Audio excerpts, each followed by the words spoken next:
The paper aims to explicate what kind of entity legal offices are and what their specific mode of existence amounts to.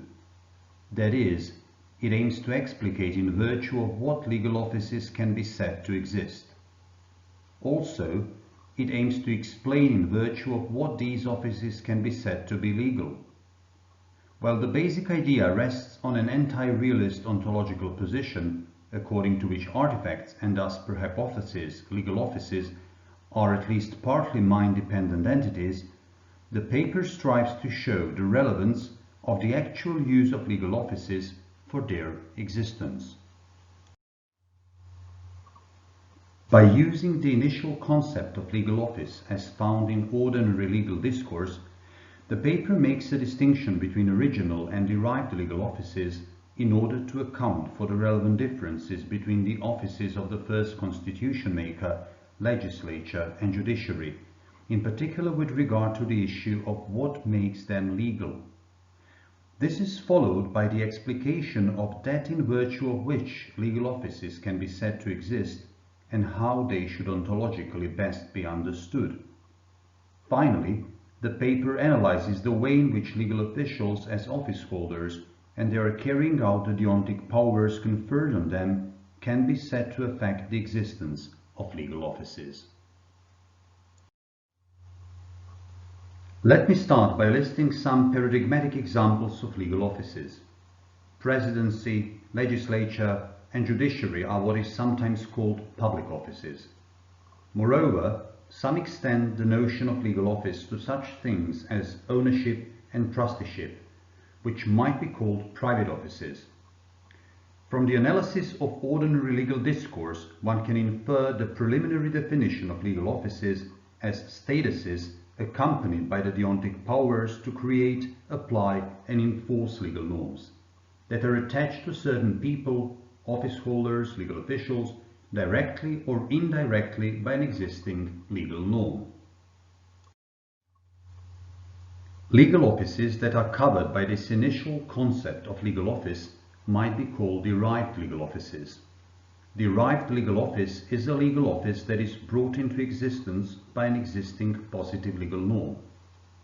It is derived since its belonging to a legal order depends on pre-existing positive legal norms. What makes it legal is the legal norm which constitutes it. For example, the offices of legislature, presidency, and judiciary are brought into existence by existing legal norms, in principle, norms of the Constitution. However, every legal order seems to have an office which, while it does not depend on the existence of a pre-existing positive legal norm, is still regarded as a legal office. That office is the office of the Constitution maker. The Constitution maker is here understood as the maker of the historically first Constitution, and the Constitution is understood in the sense of, quoting Kelson, the positive norm or norms which regulate the creation of general legal norms, end of quotation.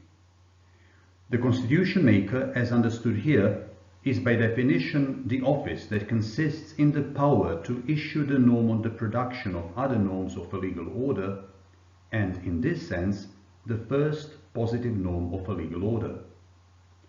That being so, the Constitution maker cannot, by definition, be a derived legal office.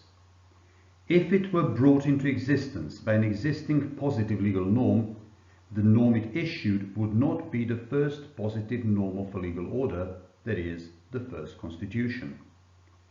It can thus be said that the Constitution maker, at least from the point of view of a legal order, is an original or sovereign office. That is, an office which itself is not constituted by any pre-existing legal norm, but which enables its holders to constitute other legal offices by issuing constitutive legal norms, i.e., derived legal offices such as legislature, judiciary, or presidency. Of course, that does not imply that the office of the first Constitution maker is itself not constituted by any norm, as will be seen shortly. The question that now arises is what then makes the original office be legal? What makes it possible to identify holders of the original office as legally relevant agents that exercise their deontic powers of law creation? What makes their deontic powers legally significant? There are several theoretical accounts, e.g. Hans Kelson's or Herbert Hart's, which presuppose that there has to be a certain normative framework on the grounds of which the original office can be interpreted as a legal office, the deontic powers it consists in as legal powers, and the actions of its holders as legal acts.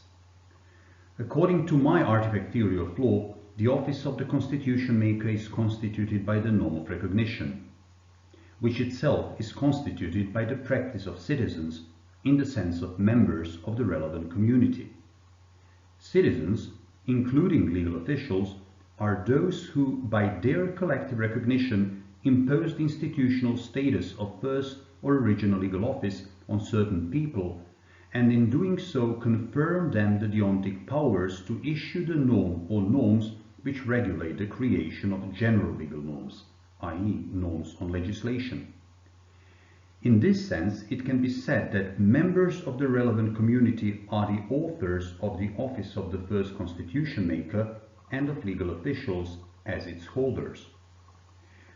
Although certain people can define themselves as first constitution makers by agreeing on some criteria for having this status, they do not have the said institutional status unless collectively recognized as such by a relevant community, a community in respect of which they carry out their deontic powers, which follow from their status of the first constitution makers. Citizens' collective recognition of the original officials represents their social practice of regarding certain people as their officials. As a social practice resting on social reasons for action, it constitutes a social norm of recognition.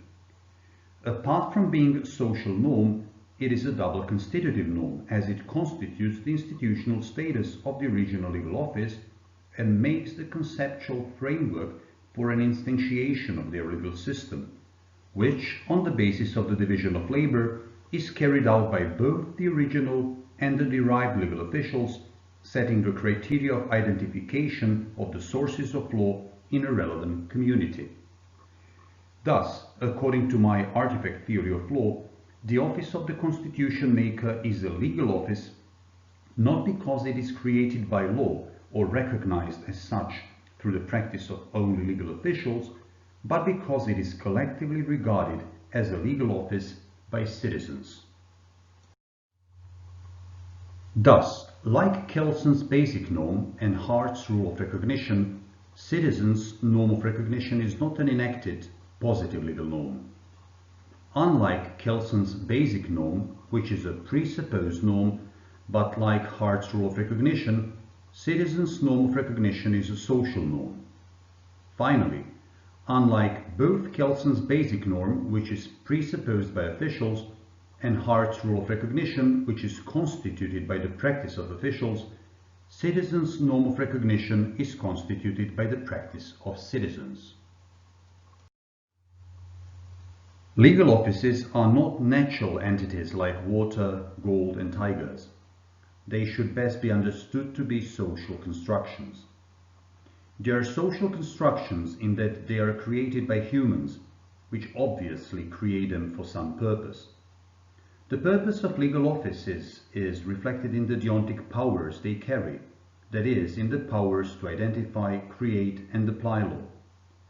Generally, one can say that the purpose of legal offices is to enable individuals to identify, create, and apply law, which they could not do only in virtue of their physical structure. The fact that they are created by human authors and are created for some purpose makes them artifacts, according to the classic definition of artifacts.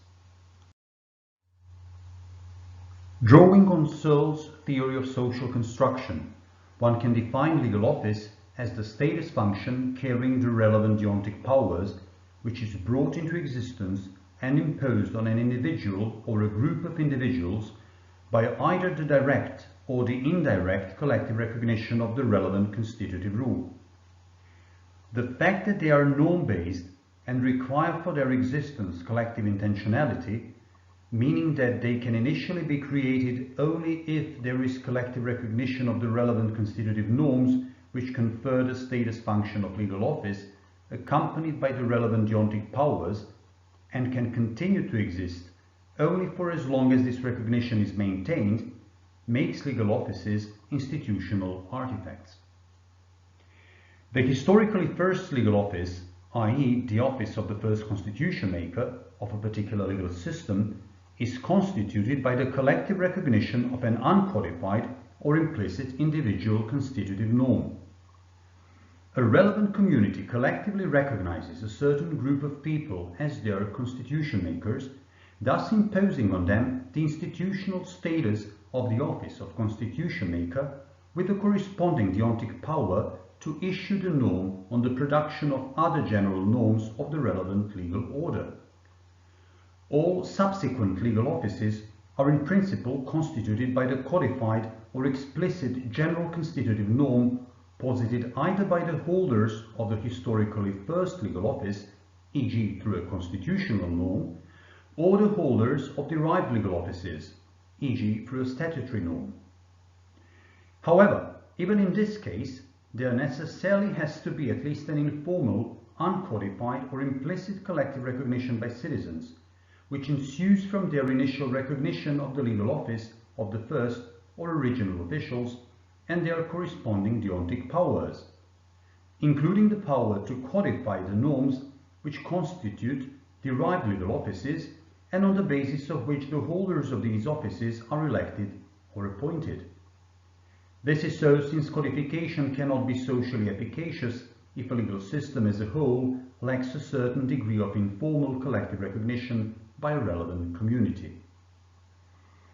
By collectively recognizing certain people as their original legal officials, members of a relevant community ascribe to them a deontic power to create law.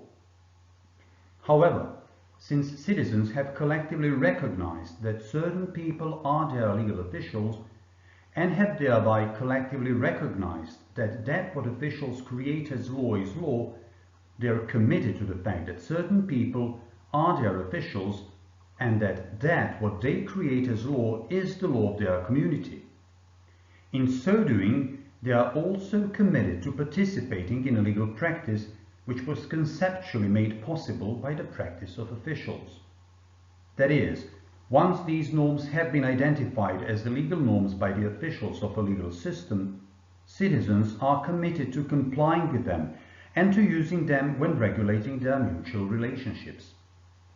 This shows why a separate recognition of the institutional facts or the institutions created within an existing institution, like those of derived legal offices and their office holders, is not necessary.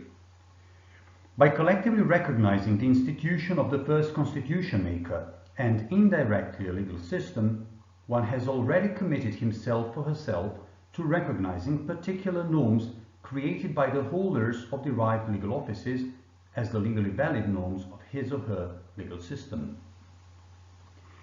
In the case of both original and derived legal offices are created by the collective recognition of the constitutive norms on the basis of which humans impose the status function of legal office on existing persons. In the case of original legal office, the office is created by a direct collective recognition of the citizens' social norm of recognition, and in the case of derived legal offices, by an indirect, implicit collective recognition by the citizens of the officials' constitutive legal norm. In both the cases of original legal office and derived legal offices are ontologically immaterial, since they are nothing but a status function, and this status function, as was already said, consists in a set of deontic powers, which is an abstraction. Thus, one can say that legal offices are abstract or immaterial institutional artifacts.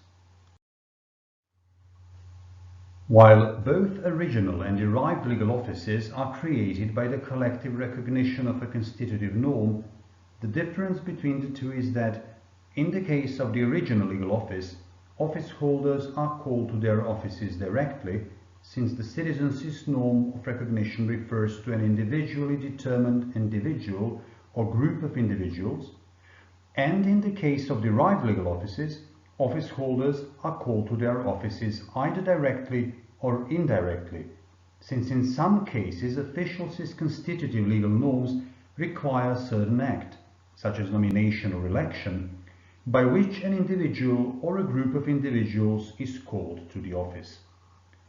Another difference relates to the content of the deontic powers accompanying different offices. While derived legal offices can consist in all sorts of legal powers, like the power to create or apply or enforce legal norms, the office of the constitution maker by definition consists in only the law-creating power, or more specifically, the power to issue the first constitution, in the sense of a set of norms on legislation. Although the original legal office is constituted by norms, it cannot exist without its office holders and their carrying out their deontic powers, and without certain other legal offices and their office holders carrying out their deontic powers. That is, in order for the original legal office to exist in the relevant sense, it is not sufficient that it be constituted by a norm. The relevant norm can determine only the intended character of the institutional artifact and thus create its concept. The actual existence and the actual character of the institutional artifact depend on whether its deontic powers are actually used. According to my artifact theory of law, the office of the first constitution maker is constituted by a citizen's collective recognition of an uncodified or implicit individual constitutive norm.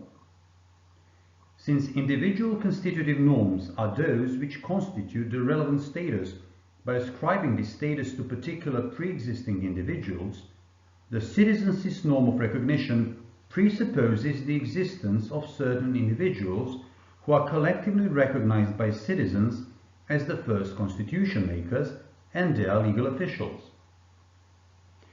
Since for an institutional artifact's actual existence it is necessary that its deontic powers be carried out, there would be no first constitution maker if it did not issue the first constitution and thereby did not establish the office of legislature.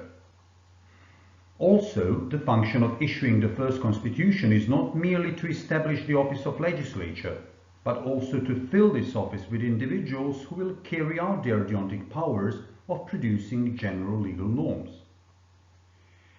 If the office of legislature, established by the first constitution, were never filled and its office holders never issued any general legal norms, one could at best say that some people, i.e. the purported constitution makers, put forward a proposal that something be the first constitution.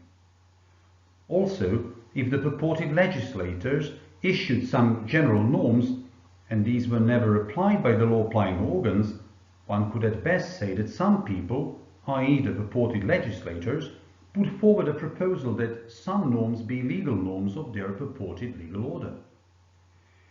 This suggests a slight qualification of the claim that, quoting, offices are always capable of vacancy because they are impersonal positions of authority separable from the office holder.